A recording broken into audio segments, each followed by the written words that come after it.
ভগবান গোপীনাথের একটি অলৌকিক কাহিনী রয়েছে। যদিও এটি অলৌকিক কাহিনী বলা যায় না, এটা চিরন্তন সত্য, যুগ যুগ ধরে চলে আসছে। তোমার আমার সকলের বাবা গোপীনাথ মন্দিরে আজকে আমি আসতে পেরে নিজেকে ধন্য বলে মনে করছি। এই সেই গোপীনাথ মন্দির যেখানে ঘোষ ঠাকুরের শ্রাদ্ধ, যতদিন চন্দ্র সূর্য থাকবে ততদিন হবে। এই তথ্য জানবো এখানকারই ঠাকুর মশাইদের কাছ থেকে। তো একটু ডিটেলসে যদি বলেন। গোপীনাথের একটি অলৌকিক কাহিনী রয়েছে। যদিও এটি অলৌকিক কাহিনী বলা যায় না, এটা চিরন্তন সত্য, যুগ যুগ ধরে চলে আসছে। ভগবান গোপীনাথ কোষ্ঠী পাথরের বিগ্রহ, কিন্তু সেই ভগবানের কাছে ভক্তরা যা চান, ভক্তদের সকল ভক্তদের মনোবাঞ্ছা পূরণ করেন। আর ভগবানের এই মায়াবী মুখমণ্ডল যদি একটিবার ভক্তরা দর্শন করেন, তাহলে আপনাকে বারবার ছুটে আসতে হবে এই অগ্রদ্বীপ গোপীনাথ ধামে। সেই জাগ্রত কৃষ্ণ বিগ্রহ কিভাবে সৃষ্টি হলো তার একটি ছোট্ট ঘটনা আমি আপনাদের বলছি।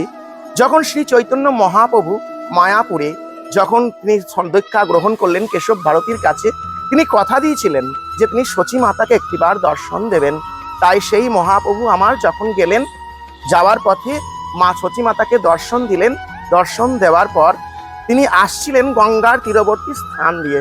এই সুরধনী গঙ্গার তীরবর্তী অঞ্চল দিয়ে আসার সময় অগ্রদেবীরই পার্শ্ববর্তী একটি গ্রামে তিনি সেই গ্রামে অবস্থান করলেন এবং সকল ভক্তদের বললেন, ভক্তগণ, আজ আমরা এই স্থানে অবস্থান করব এবং এই স্থানেই তোমরা সকলে আহার্যের ব্যবস্থা করো। তখন মহাপ্রভুর জন্য সকল ভক্তরাই গেলেন মাধুকরী করতে। মাধুকরী করে নিয়ে এসে ভক্তদের সেবা কার্য দিলেন এবং মহাপ্রভুকেও সেবা দিলেন। মহাপ্রভু সেবার শেষে গোবিন্দ ঘোষের কাছে জানতে চাইলেন, গোবিন্দ, তুমি কি আমাকে একটি মুখশুদ্ধি দিতে পারবে? গোবিন্দ তো হঠাৎ এই মুখশুদ্ধির কথা চিন্তা করে একটু বিস্মিত হলেন। তাও তিনি বললেন, কেন পারবো না প্রভু, আপনি একটু অবস্থান করুন, আমি অবশ্যই আপনাকে মুখশুদ্ধি দিচ্ছি।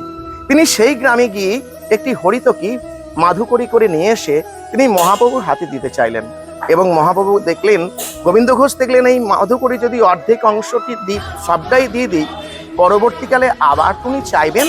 তাই তিনি অর্ধেক অংশটি তার খুঁটে সযত্নে রক্ষিত করে রাখলেন। এর পরের দিন মহাপ্রভু এলেন অগ্রদ্বীপ গ্রামে। এই অগ্রদ্বীপ গ্রামের আকাশ বাতাসে এত সুন্দর জায়গায় মহাপ্রভুর অত্যন্ত ভালো লাগলো এবং এই স্থানটি মহাপ্রভুর মনোরম বলে মনে হলো।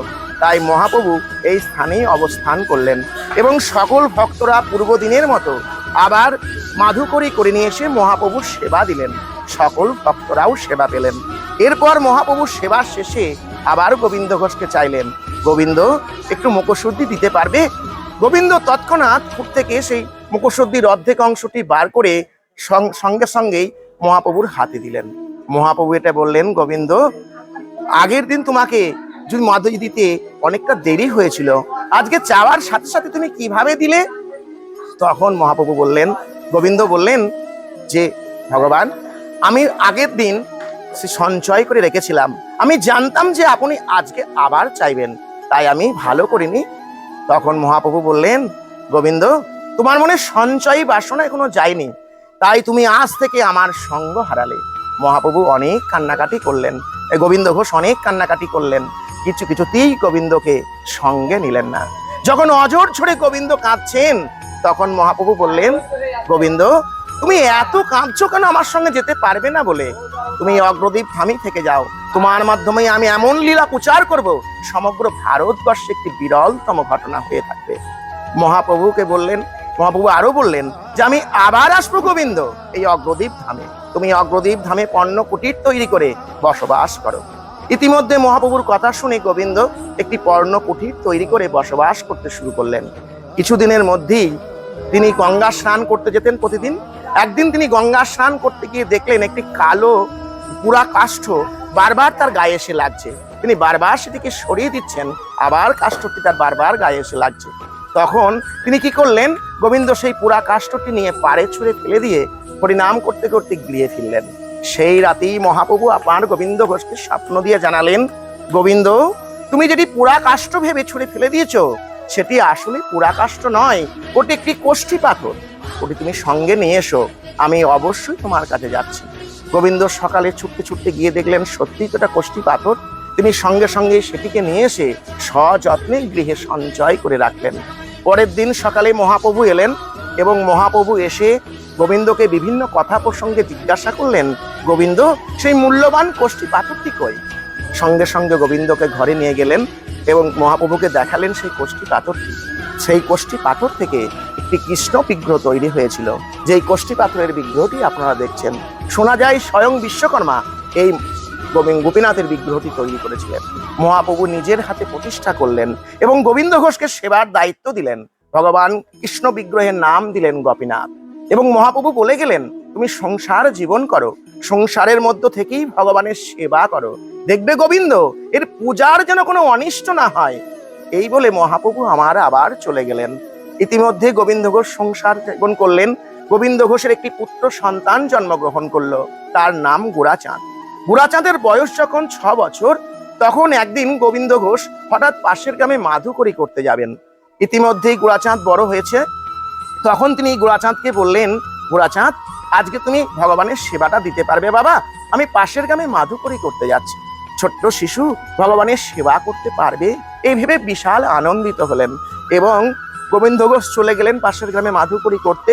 ইতিমধ্যে গোবিন্দ ঘোষের স্ত্রী সমস্ত আহার পরমান্ন সমস্ত কিছু দিয়ে তাকে সাজিয়ে দিলেন। ইতিমধ্যে গোড়াচাঁদ ঘরে প্রবেশ করলেন। প্রবেশ করে দরজা এঁটে দিয়ে তিনি ভগবানের সেবা দিচ্ছেন।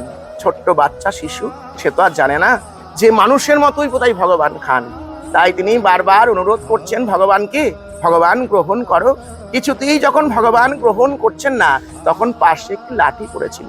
ছোট্ট শিশু সুলভ মন তো, যদি তুমি না খাও তো ওই লাঠি দিয়ে আঘাত করব। ভগবান ছোট্ট শিশুর সরল ভক্তির কাছে আপ্লুত হয়ে গেলেন।